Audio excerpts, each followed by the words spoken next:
کتاب حسن، وہ علم و ادب کی طالبہ، وہ معذب و معدب و مقدس راہبہ،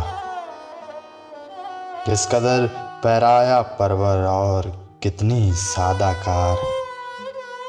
کس قدر سنجیدہ و خاموش کتنی باوقار، گیسوئے پرخم سواد دوش تک پہنچے ہوئے، اور کچھ بکھرے ہوئے، الجھے ہوئے، سمٹے ہوئے، رنگ میں اس کے عذاب خیرگی شامل نہیں، کیف احساسات کی افسردگی شامل نہیں،